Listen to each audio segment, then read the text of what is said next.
Good morning, good afternoon, good evening. Welcome, one and all folks gathering from all around the world. Thank you so much for joining today's session, and thanks to Justin and the good folks at ATD for setting things up today.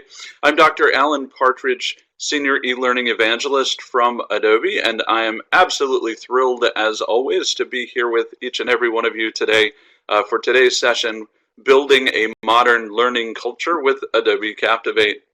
Many of you already realize, but of course there is a SharePod with files on the lower left-hand corner. I've included the slide deck for today's session there on the lower left-hand corner. We'll also make sure that it's available at the end of today's session so that you can get to it easily. Also with me today in the session is Jesse Novak, who is our newest eLearning evangelist. We're thrilled to have Jesse along with us today, and he'll be answering questions once we get to the Q&A pod. Of course, Neil is here with me, and we also have Ashwin from the engineering team, so should you have any technical questions, it's always a great chance to be able to ask those as we go. All right.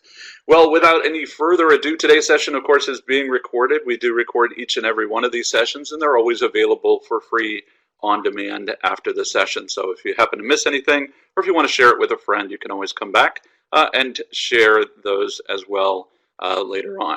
All right, so let's get started building a modern learning culture with Adobe Captivate Prime.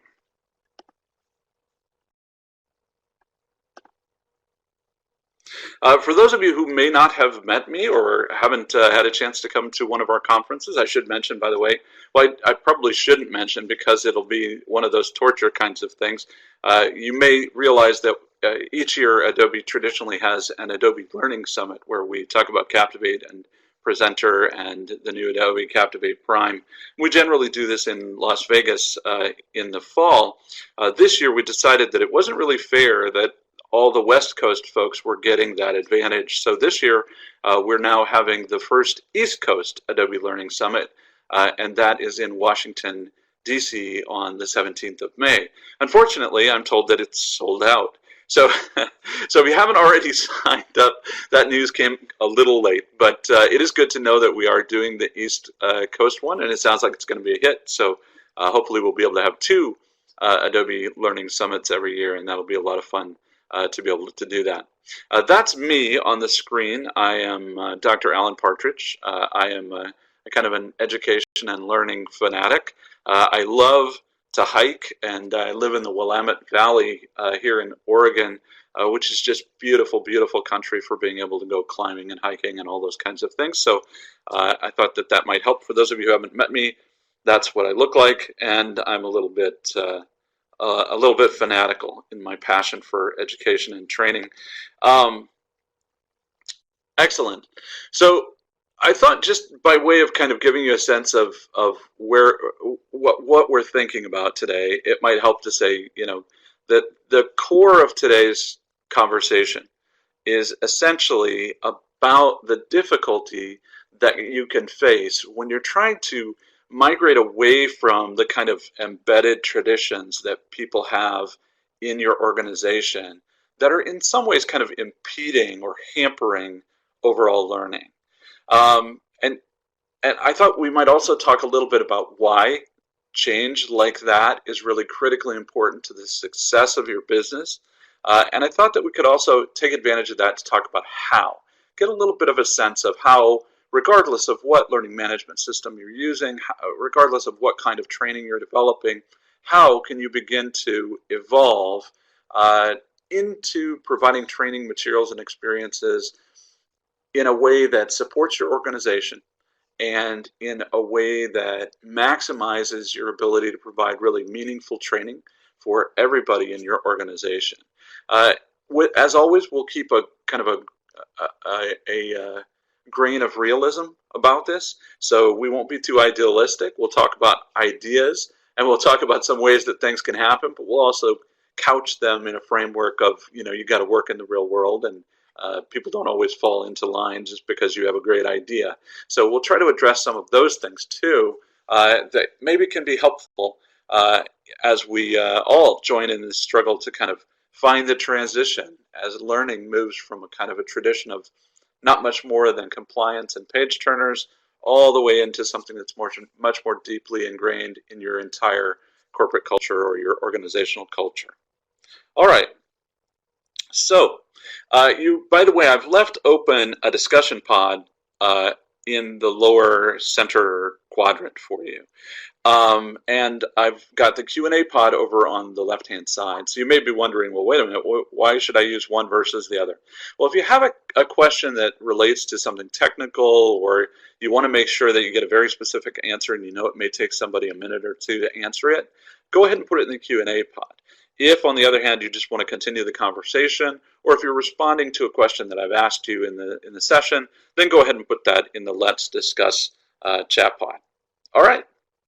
So that is the challenge, right? That we all have this situation where we've got, a tradition in our organization, and that traditional culture often takes a form that is directly the opposite of what we as educators would like it to take. One of the more common realities that I see people facing is that they're existing inside of what we call a knowledge hoarding culture. A knowledge hoarding culture is a culture where the people who are working within the organization are attempting to keep their own personal value in the form of the knowledge and information that they have, that they're experts in. So they're guarding very carefully their own individual area of expertise. And that was the sort of the normal method of operating for years and years, for decades in American business. There's an advantage to it. Think about it this way. If someone is the only person who's an expert in the thing that they do, they will become so valuable to the organization that their loss will seem almost insurmountable. We saw this with a whole wash of retirements over the last 20 years, where people would retire and then they would be rehired 6 months later as a consultant to come back and do the same job that they had before they retired. And for the most part, those kinds of things are happening because there's no sharing of the knowledge that they have. Now, from a business and management perspective, that's problematic, because what happens if something happens to that employee, or if they move to another company, you're in a really seriously bad situation. But it's also bad from a perspective of innovation. And innovation is critically important in corporate culture, because innovation is the heart and soul of how you combat disruption. So most companies and organizations today face concerns about disruption. Disruption happens when a company comes along that's small and agile, and you're working for a bigger company that's more established, and that company has an idea about how they can grab a big chunk or maybe even all of your business by innovating. They innovate quickly, and then it becomes very difficult for your organization, for your company, to face off against that innovation. The more your cultural experience in the company is a culture of knowledge hoarding, the more difficult it's going to be for your company to innovate. And it's not just me saying that. Researchers for years have found that innovation is dependent upon a knowledge sharing culture, on a culture which is open and which allows for the rapid spread of ideas and for adaptation and change. So change is critically important. It's an essential part of what makes learning and training effective in an organization. So what do I mean when I say, okay, so we've got this sort of cultural shift happening? Well, we could put it in a grand context and say, well, basically what's happened is we've gone from an industrial age 100 years ago into a knowledge-centric culture, right? Now, most people work in jobs that are valued for their knowledge, but more than just concrete knowledge, they're valued for their expertise, for their ability to provide complex solutions. Think for a minute about what you do every day. You do things every day that are complex, that require your experience, that require your judgment, that require you to be creative in solving problems. There aren't necessarily specific right ways to do most of the things that you do. Whether you're a trainer or a director of learning, you're doing things that require you to creatively solve problems, to adapt, to change, to build. So you have a very involved kind of career expectation. And many of the people in your organization, probably most, have similar kinds of needs to adapt and evolve and change. And so it's much, much more complex to train people in that kind of world than it is to train people when all you need them to do is specific tasks according to specific procedures in a specific order. Those kinds of things can be taught and trained in very specific, solid, rigid kinds of mechanisms. It's much more difficult to do it in a more elaborate form. I hear bells dinging around me. I'm just checking to make sure that I haven't lost voice or anything. Looks good. Okay. So knowledge hoarding is that sort of that cultural experience, and I just put some comedy on the slide for you that that this is our perspective, that that we hear from folks that everybody's way too busy doing what they already have to do. We don't have time for your desire to include us in the process. We don't have time to contribute to your project and so on. And from their perspective, we get the kind of side-eye glance, so we get the, I think this is your job, isn't it? This isn't my job to provide content for you. The other thing that we often hear from people is this compliance training reaction, right? Now, all of us know that compliance training is kind of the bane of our existence, right? There are huge legal implications. There are huge managerial implications. People have to know. There are requirements that we have to fulfill. Sometimes they're daunting. Sometimes you know that the legal requirements are causing the training to be inferior in quality. And so it can just be incredibly frustrating. Whether you're assembling a library of content to try to supplement the materials, or you're trying to put together compliance training, these can be just really daunting tasks. And it can be a huge challenge to determine whether you have the resources, the time, the energy to try and create something better of it. I thought I would just mention today that if you haven't checked out Jellyvision, Jellyvision, check out what Jellyvision has been doing with compliance training and training related to healthcare. They've been using a classic model that was defined by Clark and Meyer in their overview of the e-learning and the science of instruction, the psychology of e-learning and training. Clark and Meyer talk a lot about the notion of a conversation, making something conversational. And what Jellyvision has been doing is applying conversational methods to their e-learning training. You might not think you know them, but you probably do. If you've ever played the trivia game You Don't Know Jack, the same company makes You Don't Know Jack and other trivia games. And in addition, they produce e-learning and do a very good job of it. From their perspective, the compliance experience is one that's sort of like torture, and that they have to do it annually. It's the same course over and over. They feel like they have the answers memorized. They feel the obligation, but they don't feel like they have the motivation or the time. So we hear learners asking these sort of questions. Why should I make your learning a priority? Why isn't this just a waste of my time? How is this going to be good for me? Is this going to impact my bottom line? Is my manager going to care that I did this? Are they even going to know? Will it help me in any way to do my job better, or is this just something to make you happy with your job? So all of these kinds of questions we're getting constantly from the learners, and it can be a frustrating kind of an experience, and you all know that because you live in this world, right? So let me ask you a question about motivation, about inspiring your learners to do something. What kinds of things motivate you? What things motivate you to do something, to make a choice, to motivate one thing versus another? Just sort of populate the chat pod with, these are the things that motivate me.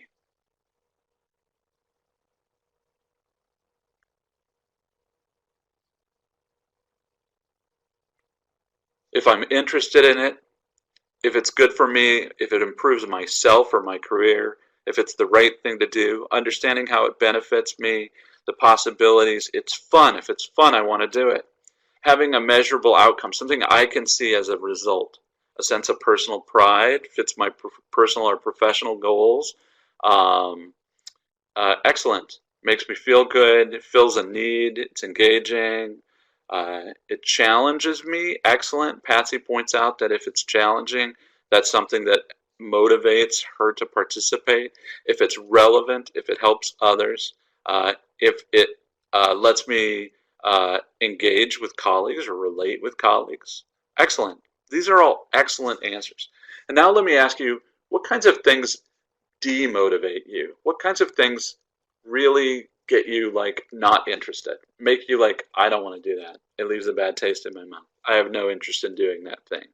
What are the things that really make you boring presentations, have to do it if it's boring, page turners, too simple, if there's no relevance to my life, if I'm just not being listened to, if it's something that sucks the life out of you, very funny.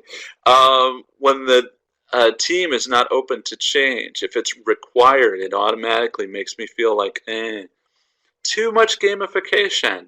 I think that responds to a kind of like, if it's, the gamification seems superfluous. If it's just like, you want me to play the game for no reason.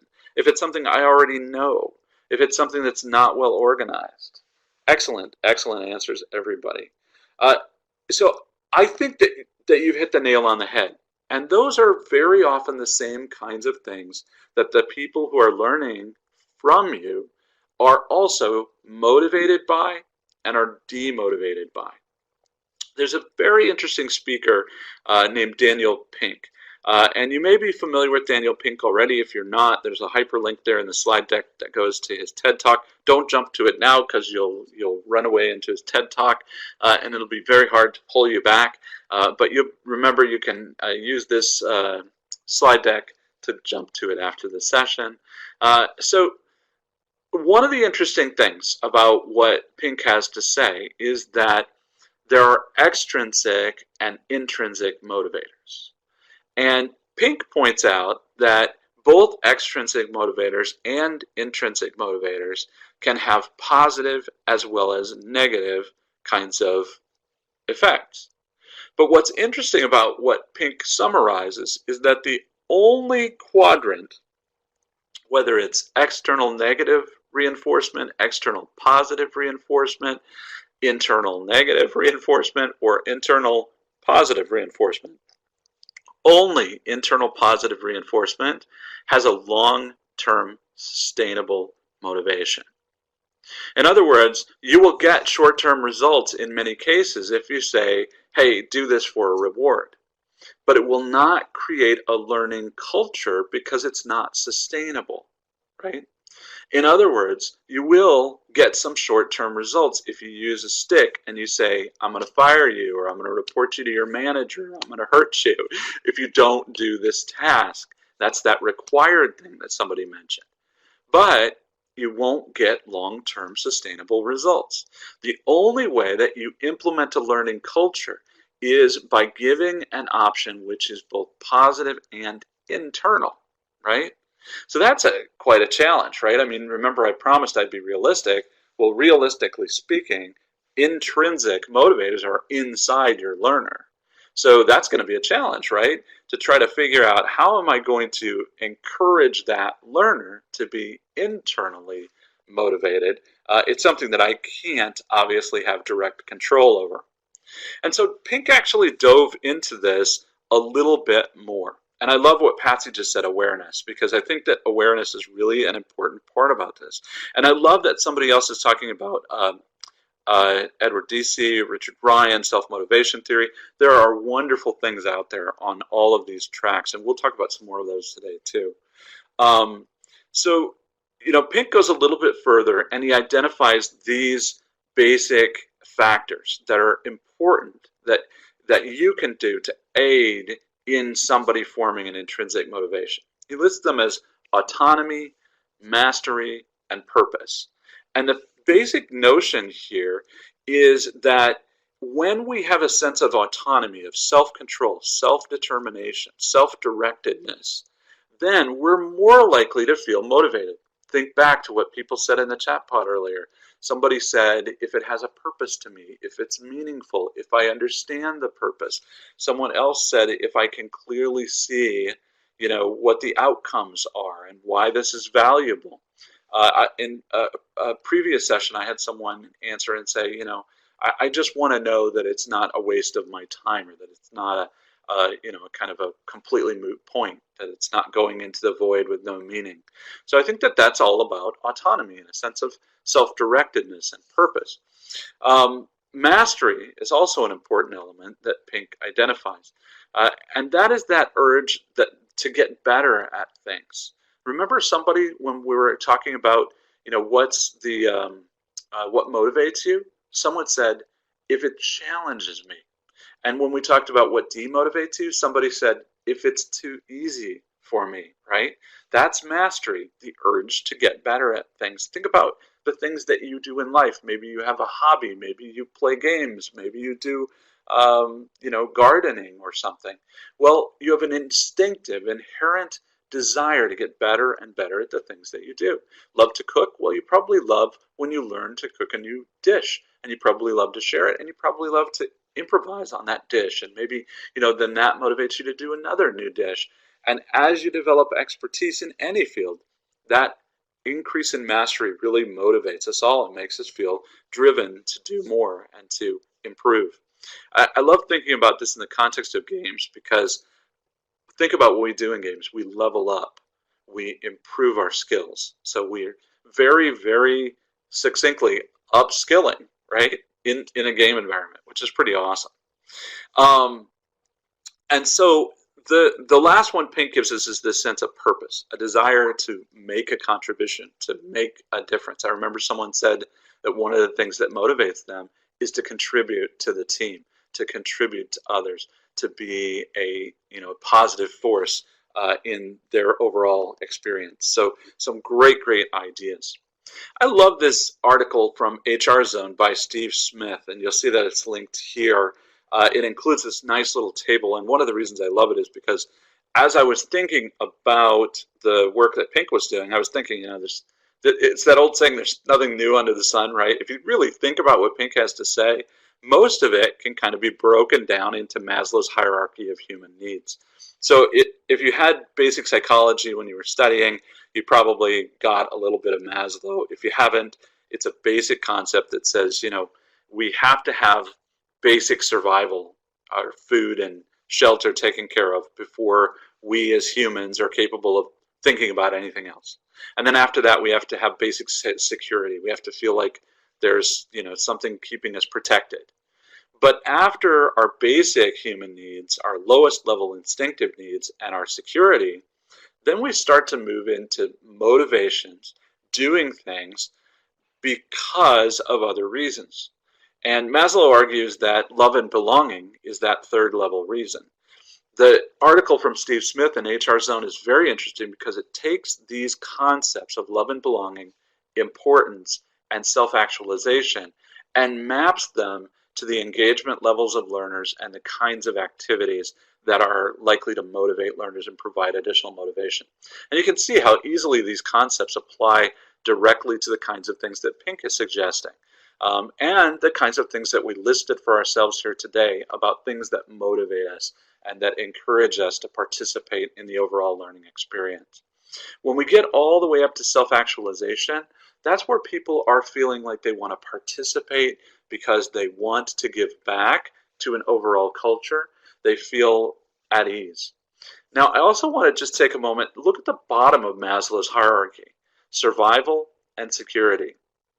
If survival and security are not met, none of the other upper level goals will be met. This is critical for an organization that is serious about moving into a world of innovation where they're based on a learning culture.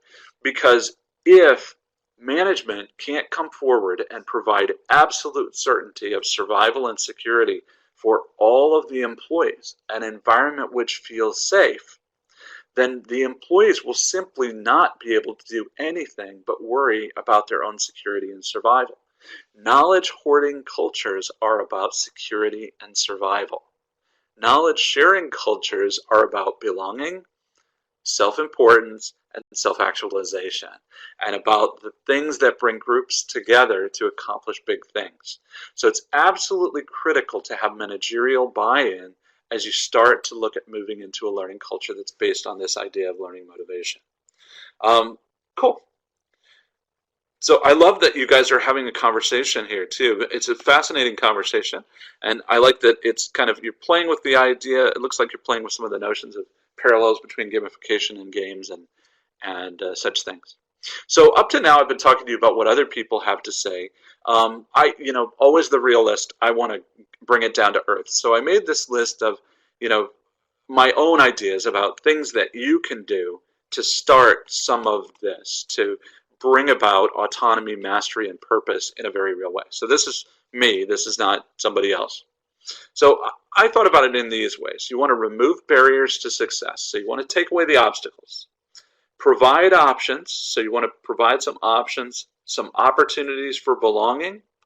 And then you want to provide opportunities for people to shine, to really show off their mastery. So if we break it down, removing barriers to success, I think that's all about ease of use. It's all about mobile access. It's all about providing anytime, anywhere availability. It's about clearly communicating your expectations and the purpose of what it is that you want the learners to do. This is so often a problem, and I was thinking about this the other day. One of the problems is, if you express clearly that you want them to complete course X, that's one thing. But remember that provide options step. Enable self-selection of skill-based content. Provide abundant options, right? So clear communication can come in a different form. It can come in the form of, I want to provide you with an opportunity to learn more about this basic skill, this basic concept, because your leadership has come down and said that one of our goals as an organization, as a company, is to improve on this particular element. So the vision here is that your senior management puts together a strategic plan. As they come up with that strategic plan, they define the goals for the organization for the next period of time, usually a year, sometimes it's 2 years or 5 years, sometimes it's 6 months.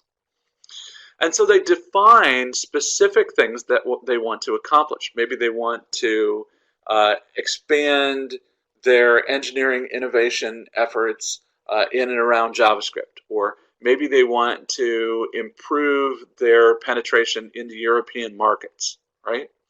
Well, that sounds great in the boardroom, but how is that actually going to happen? And that's where we in training and development can actually come in and make a difference, because we can turn those goals into specific competencies and skills, map the competencies and skills, and then create content that works for those. When you provide several options for people to satisfy those skills, those skill acquisitions, the options can cater to the individual needs of disparate groups. So you've got some employees that need skills in one area and some that need skills in another area and another area. It's all the same skill, but it fits with their expertise in a way that makes more sense. And by aligning to the skill and assigning the skill to the employees, they'll understand that that skill has been assigned to them, but you can give them a chance to still have freedom. And that can also be about just something as simple as options for ways to get it. Think about the ways you like to learn. Maybe you like to learn through, well, let me just ask you, what kinds of modalities do you like to learn in? Do you like this kind of thing, like an e-seminar? Do you like to have an interactive e-learning?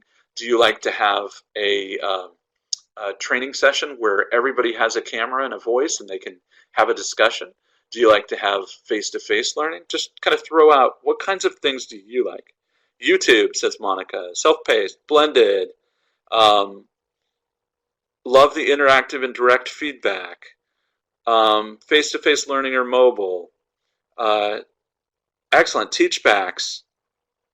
Love physical games. Get up and move. Face-to-face. Webinars. Interactive. Small group. Blended. These are all awesome. Think of all the ways you like to learn. Okay. Now ask yourself, Wouldn't you like more options? If you've got 10,000 people who have to learn the basic fire safety training skills, would it be the end of the world to build an e-learning for it and to have optional e-seminars online for it and to have optional face-to-face sessions for it? Probably not. And so for me, I believe that you want to have a solution where you can say, okay, I'm going to assign the skill fire safety training. I don't care how you get it. You can go get it face to face. You can get it with a course. You can get it with the online e-learning. You can get it with a seminar, whatever you want, right? And that's an option too. So options can be about self-selecting things that are right for me because I work in this department, not that department, and fire safety is different in my building than it is in your building. Or it can be about the modality of delivery. So provide options is amazingly powerful. And then provide opportunities for belonging. Give them a chance to feel like they belong. Think about, the ways that you can encourage people to feel like they're a part of a group. You could tell them, hey, introduce yourself. You could tell them, hey, tell me a little bit about what your special interests are. You could tell them, hey, answer this question for me and give us your opinion. And then don't just ignore it, but actually listen to the opinion. Try to follow along with it and give immediate responses. The same kinds of things we do in live classrooms we can do in online seminars. Likewise, we can often simulate many of those kinds of experiences with a casually presented, interactive, conversational e-learning. So I think there are lots of opportunities for us to include participation, gamification, feedback. All of these mechanisms will help people feel like they belong to a learning culture. Gamification done effectively can give you a great tool to be able to help bond people and bring them together. I think that one of the ways that we've done gamification, for example, in Prime, is that we've made it possible for people to boast a little, to show off and show the badges that they've won. But we've also made it possible for people to see how they're doing on skill acquisition compared to people in their immediate peer group. And people love to do that. So they like to, kind of put in the name of their best friend and pop them up on a leader line and see, am I caught up to my friend on the leader line? And they can, razz each other a little bit and have some fun with it. So that kind of experience can be a way to build conversation and culture. And it also provides opportunities for you. For example, one of the things that you can do with gamification in Captivate Prime is you can say, I've got this new video that I want to get out to people, and I want it to kind of go viral.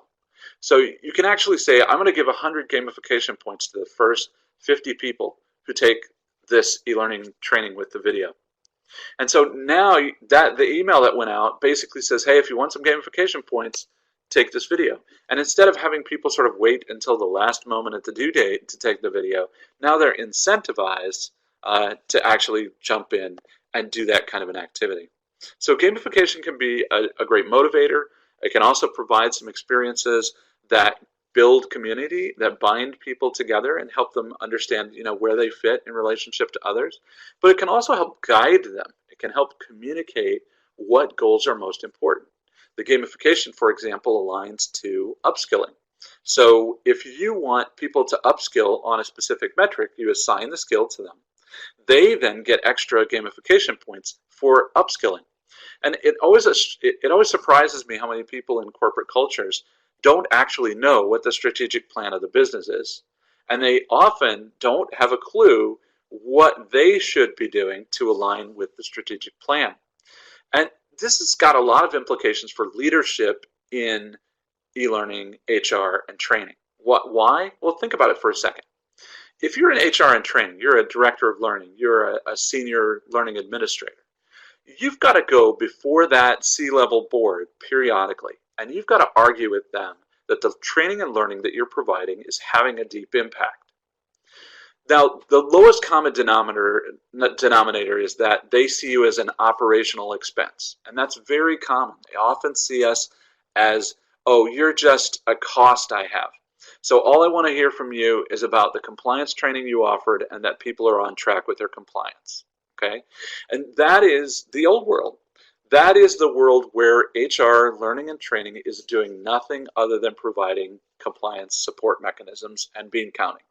And that's fine. It is a relevant and important part of what happens. But the truth is, if your organization wants to compete, if it wants to be effective when disruption happens and be able to innovate, then the organization is going to have to go beyond that. And it's going to have to create training solutions, a training culture that can move considerably beyond that basic baseline of compliance. So from your perspective as a manager in that space, what does that mean? Well, it means, it's already difficult to get reports out of most systems that will help you understand, is everybody compliant? Where are they? Do they have all their stuff done? That should be a baseline. Every LMS on the planet better be able to do that at the bare minimum, right? But going beyond is really critically important. And so if you can have this ongoing culture where you've got feedback, and if that feedback can be feedback that is useful to senior management to prove that their goals are actually being met, now you have a solution where you can actually generate reports that you can take to the boardroom and show them not only did we beat all of our expectations on the compliance, but we've actually made tangible improvements that have been reported by independent third parties that can show you that we have trained people to do the things that you said you wanted to do in your strategic plan. And that's big. The way we do that is by providing the manager an opportunity to give feedback on how well the employee, the trainee, has done at the task that they were supposed to have upskilled in the 5 weeks following the training. So after the training, about a month after the training, the manager receives an opportunity to answer a question, just a Likert question, about how effectively that employee has actually implemented that skill on the job over the past month. That data can then be aggregated and delivered to your senior management so that you've got a great solution for explaining to them, this is what's actually happening. This is how we're moving people along the goals that you've set. Why is that important to you? Well, it's the difference between operationalized expenses and being seen as a value add to the company. If you're just an operational expense, then you're just something that can be cut when we have to downsize. But if you're adding fundamental value, if you're the way that they see to meet their objectives, then your entire effort, all of your training effort, all of your support efforts, and your learning and development efforts, they're all now critically important to the company. And they're the kind of thing that they need to know and understand and hear about. And so that's part of what Prime brings you. I'll just mention that I did do an article a couple weeks back for eLearning Industry. It's linked here. It's called What's a Stick Without a Carrot? It's about that sort of notion of, of course, you need the ability to continue to threaten your learners if they should fail to meet their deadlines. But gamification gives you a carrot. It gives you a way to kind of incentivize learning and to motivate them to move beyond. So I'll leave that there. It's in the deck if you want to download it. I want to mention the skills. I see that I've got 20 minutes remaining, so I want to mention the skills in a little bit more detail today. So I'm going to drill in a little bit and talk about skills and what they mean. Now, you're probably already familiar with skills. You may have trained in this area, you may have not. I think one of the important things to keep in mind is that about half of all people in e-learning, HR training, and so on started out in other fields. So not everybody here started out in instructional design or in e-learning or even in things that were all that related. Many people became trainers because they studied communication, or they became trainers because they were good at that job and then worked their way up through the ranks. So if you haven't had any of these things, it can be kind of helpful to get kind of a sense of what the theory is behind it. So the basic notion is that a skill is a specific learned activity. And you heard me mention earlier competencies and skills. A competency is like a collection of knowledge, of skill, and behavior. And so all those things put together is a kind of a core competency, something that you want somebody to be good at, right? But a skill is a specific learned behavior. Oftentimes people use those competencies and skills to help them break down and define what is the training that I would need to provide for people. by setting up those skills and aligning those skills with your learners, by assigning them to the learners, you're going to be able to actually show those results to your senior leadership. So if you're not familiar with this space, the notion of knowledge, skills, and attitudes comes largely from EdPsych research from Kirkpatrick, and often you'll see this referred to as KSAs. Kirkpatrick defined the levels of these things in the following way. He said, look, you can get feedback or results, you can get this information back from people in the following ways: L1, L2, L3, and L4. So he called it reaction, learning, behavior, and results. And so the thing to note here is that the reaction is sort of like smile sheets. Now, we've all seen this in courses we've done. You probably do them yourselves. A smile sheet is basically you ask the learner, did you get from the course what you expected from the course? Were the facilities what you needed them to be? And all those kind of immediate feedback questions. So that's L1. And of course, you want to have that in any learning experience. And that's one of the things your learning management system provides you, right? Now, the second level is, was there some tangible improvement in knowledge, skills, and abilities?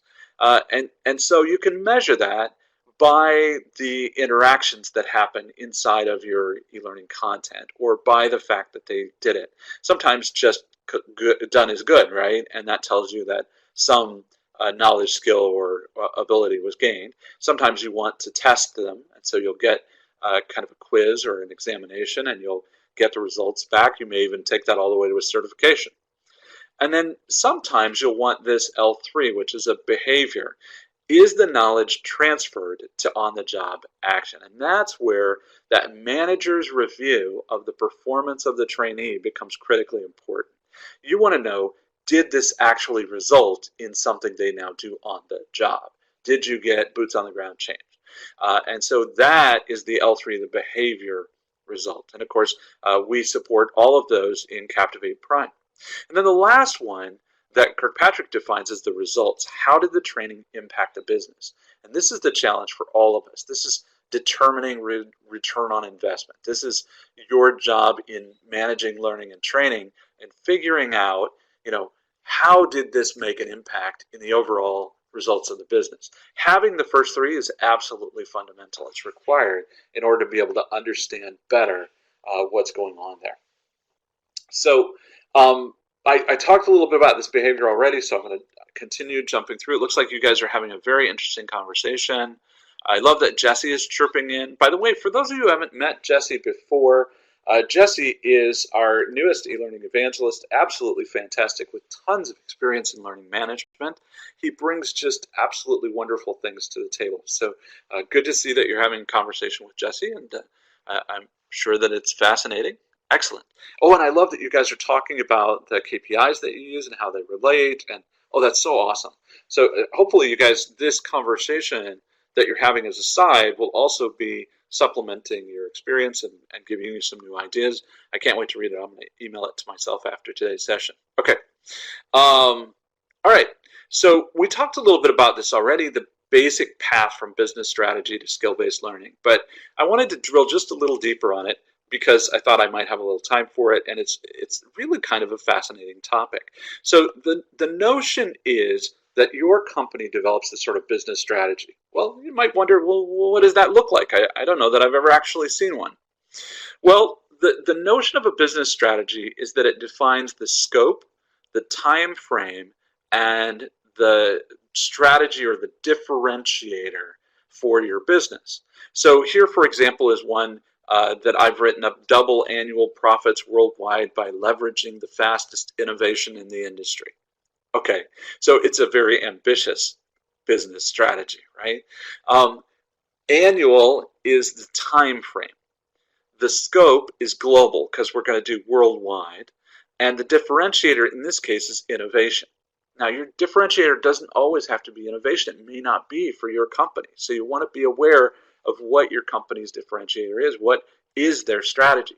Some businesses have a strategy of being the lowest cost solution, or others have a strategy of capturing all of the market vertical. So all of these different things are different business strategies. They're the things that differentiate your company. If you're confused about what your company's differentiator is, think about your company and then think about the other companies that compete with you and ask yourself, what makes my company different from those other companies that we compete with? And whatever that answer is, that's the differentiator between you and the other companies. All right.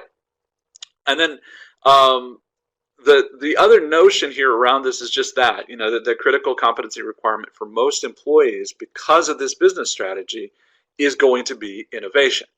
Now, it may not universally be true. It may not be necessary for your housekeeping staff to innovate, right? But most of the employees in your organization are going to need to innovate, and that's going to be their central competency. And so the role of training should be to kind of contribute to every effort to enable, inspire, drive, and reward innovation. Everything you can do around innovation. That's only true because the strategy for this business, in this example, is innovation. If your strategy was different, then obviously your critical competency requirement would be different. So I took a look at what Soren Kaplan had to say then about innovation competencies. And Kaplan defines these 5 competencies in the field of innovation. I thought it was fascinating. Leapfrogging, boundary pushing, data intuition or integration, adaptive iterative planning, and savoring surprise. I don't want to go into all of these. I just want to kind of drill down. So let's drill down on that notion. So the skill is something that's observable and measurable. It has to be something that you can actually see, you can actually measure. You have to be able to, know whether the skill was actually learned. Kaplan defines the leapfrogging skill as creating or doing something that's radically new, something that's different, something that creates this significant leap forward. So note that it has to be significant, right? Thus the word leapfrogging, right? You're jumping way ahead to something that's entirely new or different. So he's then looking at leaders that possess that intention of creating breakthroughs, that won't pull back on the need to create these breakthroughs, that they will put everything they can into ensuring that everything that they're doing is going to add up to this new level, this pushing forward. So that's his observable and measurable stuff. He wants to be able to see that in the leaders who are implementing on these leapfrogging skills. So then come back on it and look at it and say, okay, well, what would that break down to in actual skills? If that's the competency, what are the skills? Listens actively. Listens, records, repeats, practices, questions, researches habitually, adapts rapidly, creates, is somebody who makes things, creates things, volitional, somebody who chooses to act rather than to be hesitant and afraid and not act, someone who makes the bold choices, explores, expands their sphere of influence, travels, goes beyond what their peers do, experiments, that means probably fails, hacks life, chooses variation over routine, tries things in a different way. So all of these things are the kinds of things that you could observe and determine whether or not you were getting success. And conversely, they're the kinds of things that you're going to want to train. Those are not easy things to train. Think about it for a second. Those are not, fill in the multiple choice kind of things to train. Those are going to challenge you to actually come up with some innovative, inventive, clever ways to begin to create a culture that values those kinds of things. So from there, then you refine and you define the skills, and then you train on those skills. You build up the specifics. Excellent. And then I mentioned here that one of the things you might want to notice is because these become more difficult, notice how many of those skills are better served by creating methods for practice, simulation, gamification, practice on the job. So they really are challenging us to go to a whole new level. One of the reasons I love that work from Jellyvision in the e-learning conversation is that we can create whole simulation experiences that are interactive, that are interrogative, that are conversational and questioning based. And we can push the limits of the kinds of simulations that we build as soft skills simulations, as creative simulations, as managerial training simulations, and more. So that all relates to the question of the skill-centered learning experience. The skill-centered learning experience is one, obviously, where you've assigned those skills. Now, I wanted to give you a little bit of the Adobe technology. As most of you know, I assume, we have just released Adobe Captivate Prime, our new learning management system. It is a full-featured learning management system. It supports all major content produced in SCORM and AICC. It automatically converts everything to HTML5, so your Word docs and PowerPoints and PDFs. It automatically converts and optimizes videos and stores them in a complete state-of-the-art streaming video server. It is insanely awesome. I know no other way to explain it. It's insanely awesome. So if you haven't checked it out already, check it out. You will enjoy yourself. The thing that I left in here for you will show you how to try creating a skill with Captivate. You can get a free account for Captivate, try it out for 30 days, see if you love it, and play around with it. You will find that it's amazingly easy to use. Everybody says it's insanely easy to use. It really is. And once you've loaded in your personnel, it is insanely useful for doing things like assigning skills to people based on groups and so on.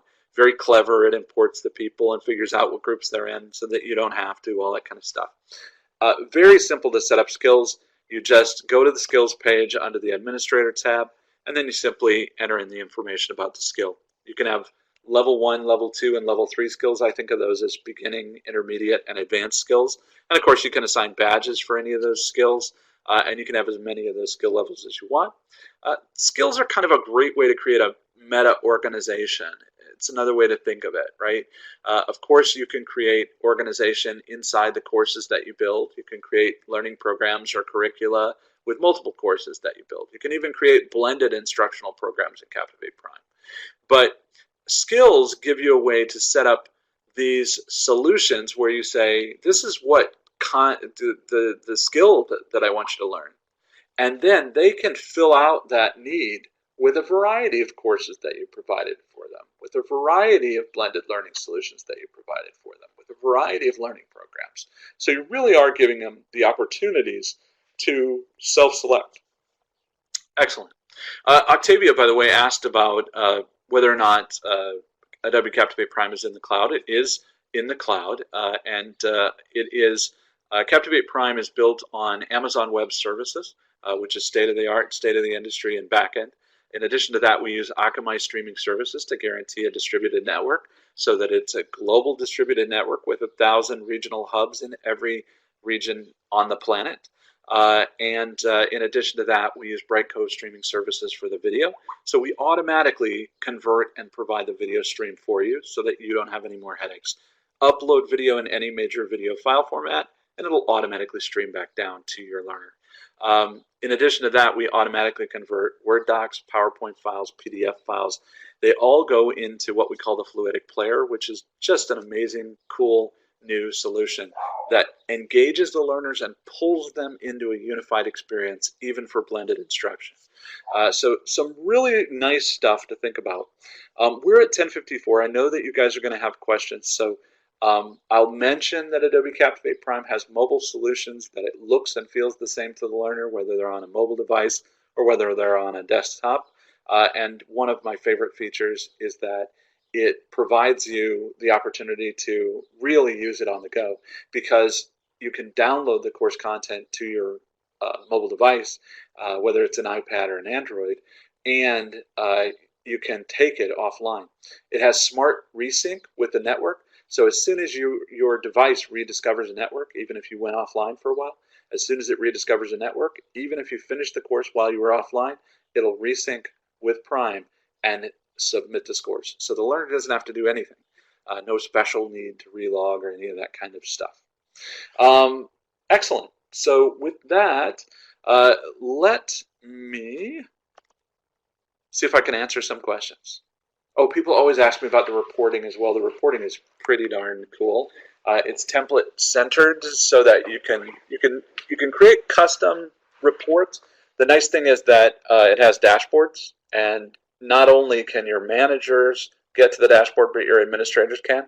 strike that, reverse it. Your administrators, as always, can get to your dashboards and your reports and create reports and share them and even have them delivered automatically to your email and whatnot. But your managers can do the same. So, that sort of headache we all have with you can't ever get a report. It takes like an act of miraculous wonder to be able to get a report. Well, now all the people who need reports can actually get them. Beautiful, modern, cool. They download to your device. They come down as Excel spreadsheets. And the awesome part, I love this, not only do they download as spreadsheets, but they include the chart. So you don't have to go in and like recreate a chart in Excel. They include the chart that you see online in the downloaded Excel spreadsheet. Just copy and paste, put it in PowerPoint, put it in Word, and you're ready to go to that meeting. So very, very cool stuff. Awesome. Okay, so what kind of questions do we have? Is it a kind of LMS? Oh, that is a good question. So the question is it a kind of LMS, sort of LCMS, because it has content in there and LMS? What I would say is it's primarily a learning management system. It does have the ability to load content, obviously, as I mentioned, all the different kinds of content, and it has a document library system as well. But the thing to keep in mind with Prime is that you upload those pieces of content as modules, and then you can build them into courses, and you can even connect them to blended learning and all that kind of stuff.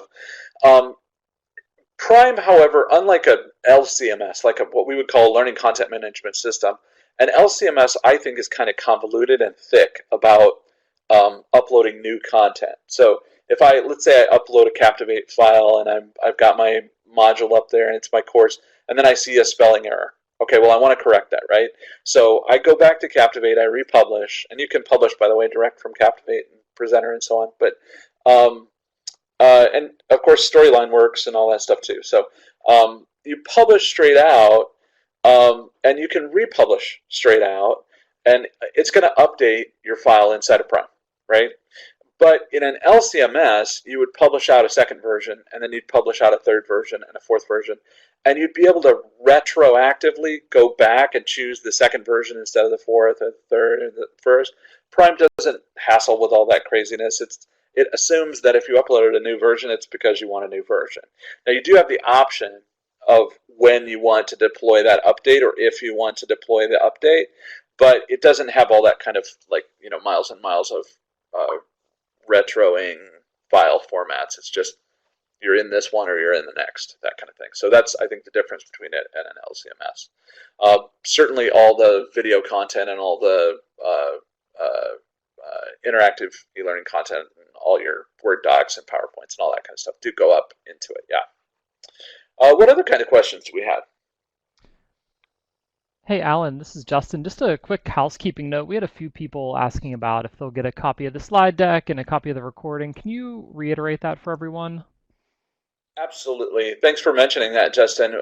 We do, in fact, have a copy of the slide deck, which I am placing on the screen right now because I see that it's not on the screen that you guys are on. So you should now see that the slide deck is the top one. It's called Building a Modern Learning Culture with Prime.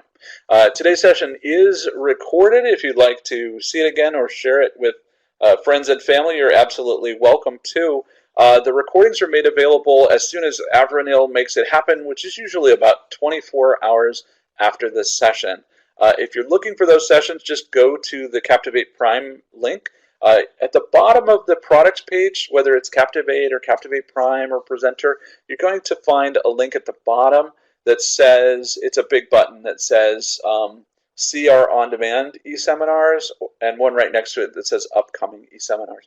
In fact, you may have found an e-seminar like this one from there, and you can get it from there. And I think, Justin, isn't it also shared through the ATD website? And do you guys send them the link directly as well?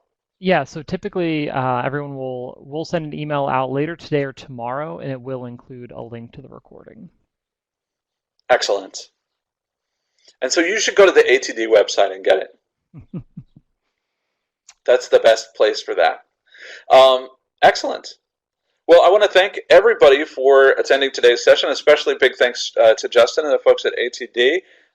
And I should mention as well that ATD ICE is coming up, isn't it, Justin?